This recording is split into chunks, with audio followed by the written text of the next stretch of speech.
Nous sommes un équipage Rafale de l'escadron de chasse 191 en alerte à bord. Nous allons effectuer une frappe nucléaire sur ordre du président qui peut intervenir à tout moment. Depuis notre appareil, nous sommes en liaison constante avec le PC enterré de la zone d'alerte, lui-même aux ordres du commandement des opérations des forces aériennes stratégiques. Tous les systèmes de l'appareil ont été vérifiés, la mission du missile est chargée, l'appareil est intègre et prêt à la mise en route. Ce stade d'alerte nous permet d'être prêt à décoller en moins de 5 minutes sur ordre. Allumage à droite. Ça se stabilise, mise en route à gauche. Ça enroule, ça débite à gauche. Ça allume. Parfait, c'est stabilisé à gauche.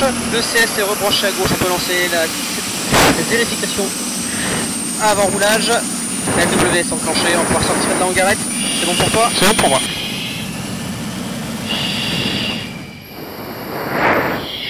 On prend garde à ne pas accrocher les saumons et les missiles à gauche, à droite. Fusilière fumée. C'est bon à gauche, c'est bon à droite. Ça passe à droite.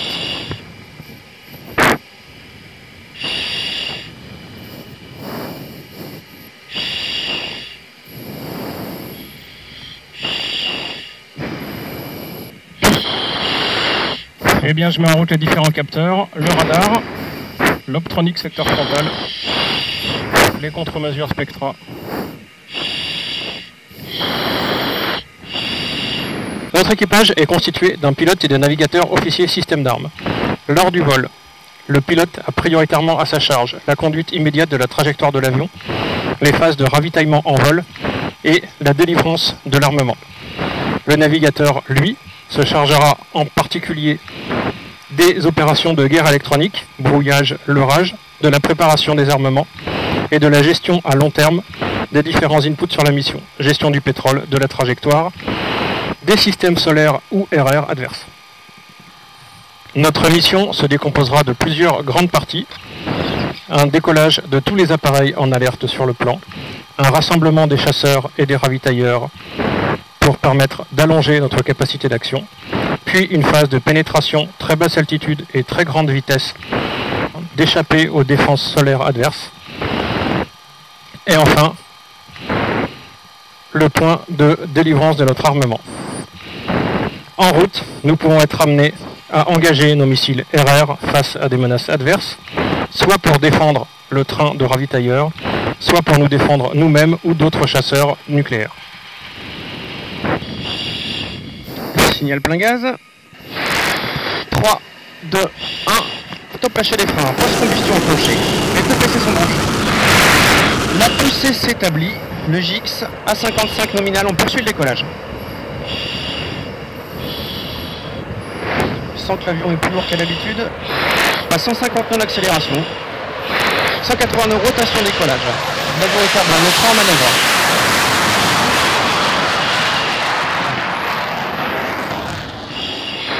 La rouge est éteinte, le train est rentré, on passe 280 nœuds en accélération, et 300 nœuds, l'APC se coupe, maintenant l'APC est coupée, confirmée, standard devant.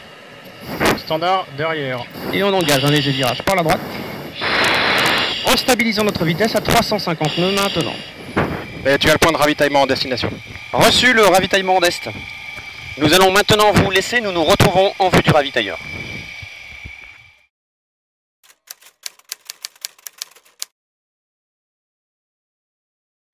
Comme vous pouvez le constater, nous sommes en vue du C-135, parfaitement à l'heure.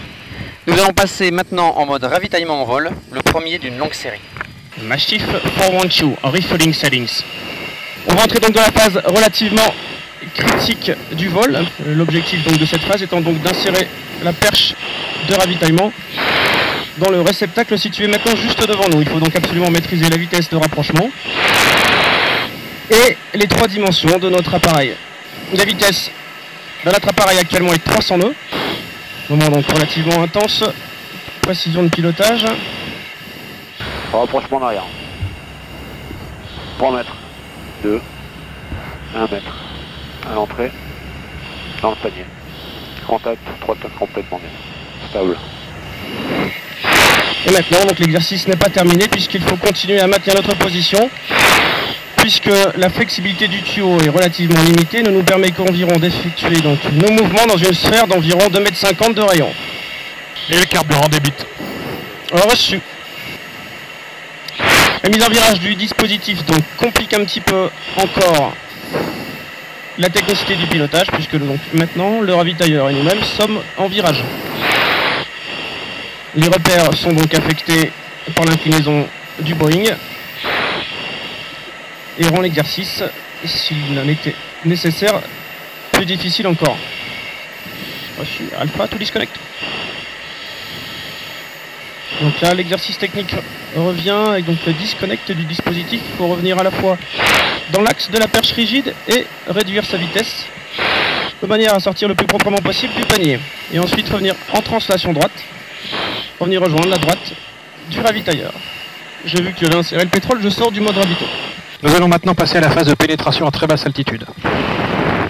Grâce au système de suivi de terrain de l'appareil, nous allons survoler le territoire ennemi à une hauteur de 300 pieds et à une vitesse de 500 nœuds. Ce système de suivi de terrain automatique nous permet de pénétrer le territoire à l'insu des défenses adverses et quelle que soit la météo.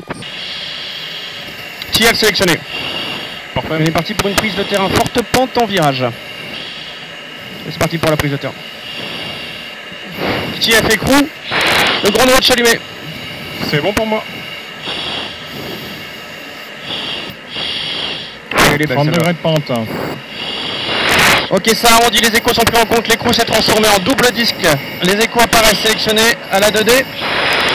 La prise de terrain se termine et est terminée maintenant. Prise de terrain terminée. Luxury Control, Mastiff 412, Alpha and Bravo, Lima 24, Lima Lima 01, 1310.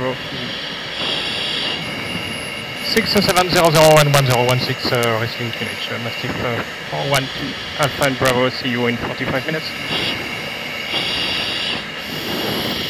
Je te laisse passer les fréquences. Ouais.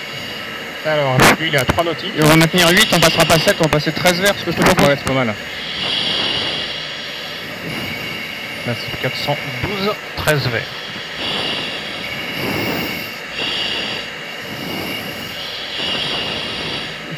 L'automanette est engagée. Les échos sont pris en compte, nous sommes donc en phase de suivi de terrain.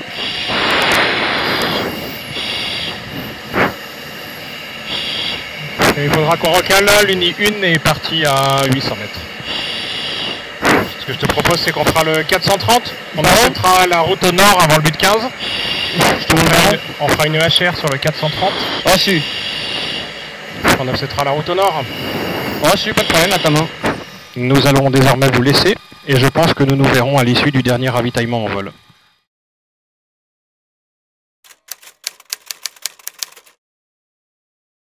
On est éclairé par des MiG-29, 2 heures, 30 nautiques.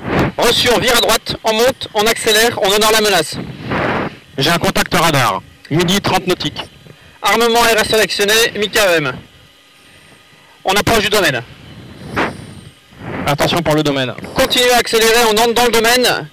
J'honore, le master arm est levé, on tire. Missile parti, ça dégage. Est-ce que tu es prêt pour la prise de terrain? Je suis prêt pour la prise de terrain, la consigne à 300 pieds. Reçu, suivi de terrain sélectionné, TF sélectionné, prise de terrain en cours. Les échos sont pris en compte, à la 2D TF, on poursuit, ça arrondit, la prise de terrain est terminée. Et on reprend la route vers le point de vol initial. Reçu, point de vol initial. À 10 nautiques du point de tir, l'ordre d'engagement a été confirmé. Reçu, l'engagement confirmé. Je poursuis l'accélération, tu peux lancer la LN. L'alignement du missile est lancé. À gauche, puis à droite. La chaîne de tir est vérifiée et la position des centrales est correcte. Parfait, on poursuit vers le release point. À 2 nautiques. 1 nautique 5. À l'issue du tir, dégagement droite. Dégagement par droite à l'issue, 1 nautique. On continue notre accélération, nous sommes au paramètre de tir. 1,5 nautique. Point de tir, appui BRM, le tir encadré. Missile, parti. Ça dégage à droite. Est-ce que tu es prêt pour la prise de terrain? Prêt pour la prise de terrain. Tir sélectionné, la prise de terrain en cours. Les échos sont pris en compte, à la 2D TF on poursuit, ça arrondit. La prise de terrain est terminée. Et tu as le point de sortie des lignes en est. Charlie Bravo en est. Reçu le point Charlie Bravo en est, je l'ai devant, on procède. Estimé de sortie des lignes dans 15 minutes. Reçu 15 minutes.